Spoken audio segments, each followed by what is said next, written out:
C'est votre revue de presse décalée sur Europe 1, votre pressing. Bonjour Dimitri Vernet. Bonjour Alexandre, bonjour Ombline, bonjour à tous. Vous nous parlez de quoi dans un instant, Dimitri? Eh bien d'une nouvelle technologie 100% française qui pourrait bien révolutionner l'horlogerie mondiale.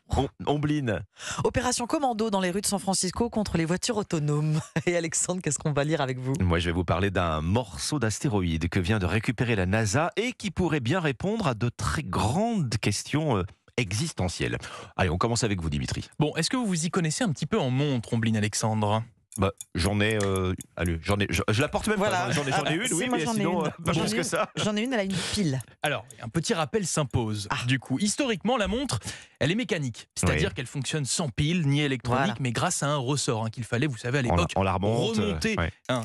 Bon, les choses ont un petit peu changé. Un geste qu'on maintenant. a un petit peu laissé de côté. Ah oui, c'est vrai, heureusement, c'est les vrai. montres mécaniques, elles existent toujours, mais le ressort, bien, il se remonte tout seul, automatiquement, bien, grâce au mouvement du poignet. Ce sont d'ailleurs les montres les plus chères, car fait main, et les plus rares, puisque oui, aujourd'hui, 99% des montres sont en quartz, c'est-à-dire qu'elles fonctionnent bien Avec là, une pile. à l'aide d'une pile, technologie arrivée en 1969 qui a bouleversé le monde de l'horlogerie, la faisant passer bien du fait main à la fabrication industrielle. Mais écoutez, il se pourrait bien que l'ère de la montre à quartz, eh bien, elle touche à sa fin, puisque j'apprends ce matin dans Paris Match qu'une PME française, Silmatch, a développé une nouvelle technologie de montre qui risque eh bien, de révolutionner l'horlogerie mondiale. Donc les Suisses et les Japonais peuvent se tenir tranquilles alors. Oui, c'est ça.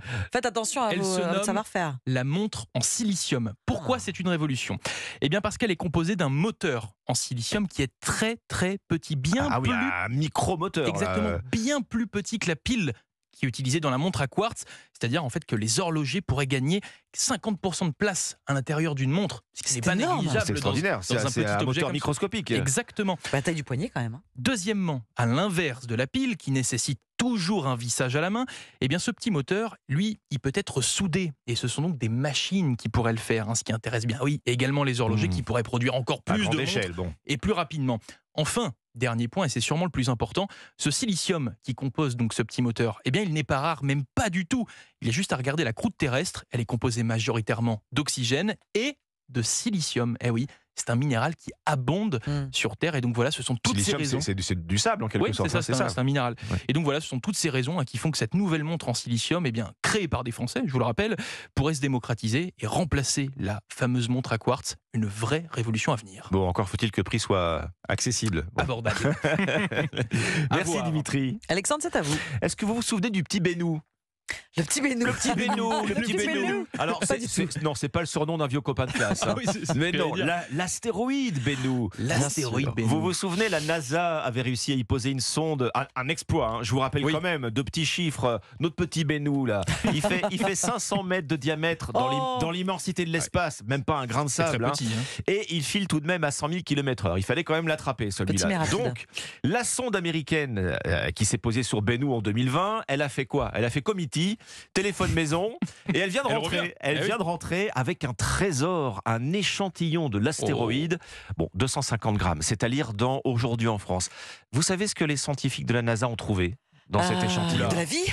Alors, de la vie, je pense que là, on serait en, Oui, on en aurait parlé un peu plus. on oui. serait en édition spéciale. L'oxygène. De l'eau et du carbone. D'accord. C'est pas mal déjà. Autrement dit, les ingrédients de la vie. Les ingrédients, Ben oui, en tout oui, cas, oui. ce qui renforce les chercheurs dans l'idée que, oui, les astéroïdes pourraient bien avoir apporté sur Terre ces briques qui sont indispensables à l'apparition de la vie. Alors, vous vous rendez compte quand même de ce que ça veut dire, pour la recherche, c'est une nouvelle énorme. Ça veut dire des indices très importants pour expliquer comment s'est formé le La système solaire, formation. Ben oui. comment la vie est apparue sur Terre, et savoir comment la vie est apparue sur Terre, ça permet aussi de comprendre si nous sommes uniques, Eh ou oui. si finalement La le fameuse question. processus est plus commun qu'on ne le pense. Répondre à la question, sommes-nous seuls dans l'univers? Vaste Oh là là. question, Vous avez Alexandre. 4 heures. Ouais, c'est ça. On va y Vaste- répondre tout de suite. Vaste question. Bon, je vous laisse arriver après ça. Ombline. Voilà. Alors, vous savez quoi? Moi, je vous ramène sur Terre. Allez. Comme ça, on est bien sur le plancher des vaches. Je vous emmène à San Francisco où un mouvement d'un nouveau genre est né il y a quelques mois. C'est le magazine Society qui nous le présente. Savez-vous que la ville américaine est à la pointe de la technologie en matière de voitures autonomes? Les voitures autonomes, Oui, c'est oui. les voitures sans Qui se conduisent chauffeur. toutes seules. Voilà. des robotaxis sont autorisés à circuler dans les rues vallonnées. 2 entreprises se partagent le marché. Google, évidemment, qui est sur place, Oui. et une filiale de General Motors. Des voitures bardées de capteurs et de caméras. Un robot, ça boit pas. Ça téléphone pas au volant. Heureusement, La priorité des robotaxis, figurez-vous, c'est de ne tuer personne. Enfin, c'est Oui, comme si ça marche. le minimum. Mais en fait, ça marche bien. Mais ça marche tellement bien qu'il n'y a pas une semaine qui se passe sans que cette voiture, ce robot taxi, fasse le titre de la presse locale. Il roule si lentement pour pas créer d'accident qu'il D'accord. provoque des bouchons monstres. Il s'embourbe dans du ciment, se gare devant les casernes de Aïe, aïe, pompiers. aïe. C'est une catastrophe. Bon. Les habitants sont excédés. Et c'est là qu'interviennent les membres du Safe Street Rebels. Les rebelles masqués dont l'identité est gardée secrète à Califourchon sur leur vélo. Ils sillonnent les rues de San Francisco.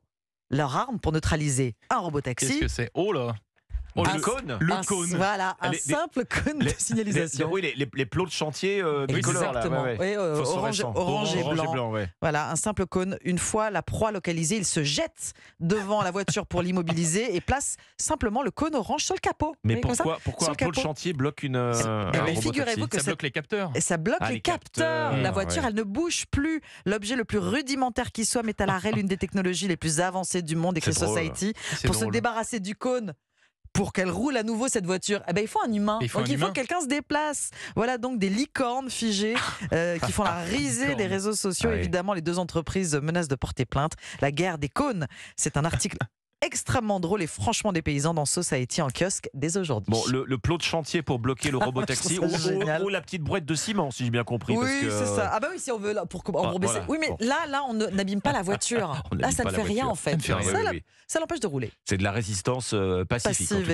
exactement. Oui, pacifique, du exactement. point de vue de ces porteurs de cônes de chantier. Exactement. Le pressing, votre revue de presse décalée chaque matin sur Europe 1. Merci Omblin, merci